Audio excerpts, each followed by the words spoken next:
On top of the cannibalistic rituals, they held massive orgies. Hundreds of bodies all writhing in pleasure.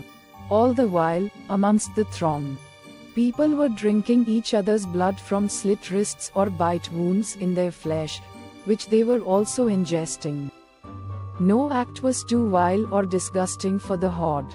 If they wanted it, they would have it. Sodom and Gomorrah were nothing compared to what these people were doing. Amongst all the chaos, sex, and bloodshed, small resistance groups were forming. Their numbers were nothing compared to the horde, and they didn't last long. Within weeks of these groups forming, they were disbanded piece by piece and bite by bite. I cared for neither side. I wanted no parts of this disgusting religion, and I knew that no amount of resistance could stop them. I holed up in the basement of a nearby high school that was long abandoned and forgotten.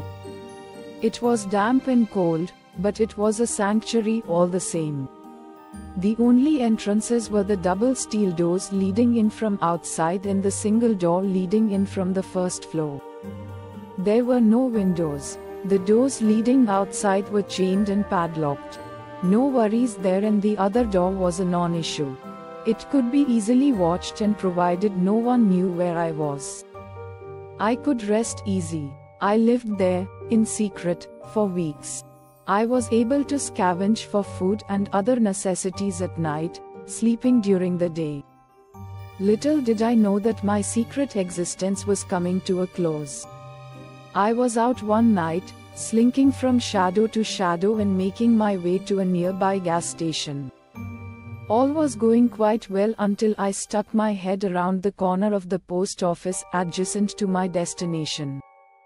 There, just beyond arm's length, was one of the most horrific and terrifying scenes I had ever seen outside of a movie. There was an old woman, lying dead on the pavement. 3 young children crouched over her naked, filthy, and feeding. One of them had his hand deep in her abdomen fishing for something.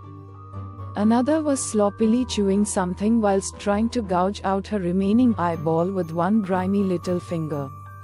The third, she was scalping the poor woman's corpse. She did it quickly with large jerky strokes of what could only be called a sharpened rock. She then took the scalp, slapped it on top of her filthy head and danced around, laughing like a lunatic. I slunk back into my shadowy hiding place, trying to steel myself to move.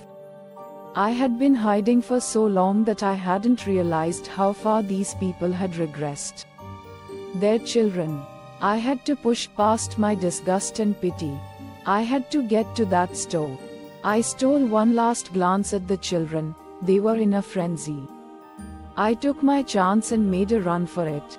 I made it to my destination unscathed, and so far as I could tell, I hadn't been noticed. I ran into the store and started grabbing food items as fast as humanly possible. Right in the midday of my shopping spree, I froze in terror. Outside I had heard a noise, shuffling feet perhaps. Then, just outside the storefront, I saw movement.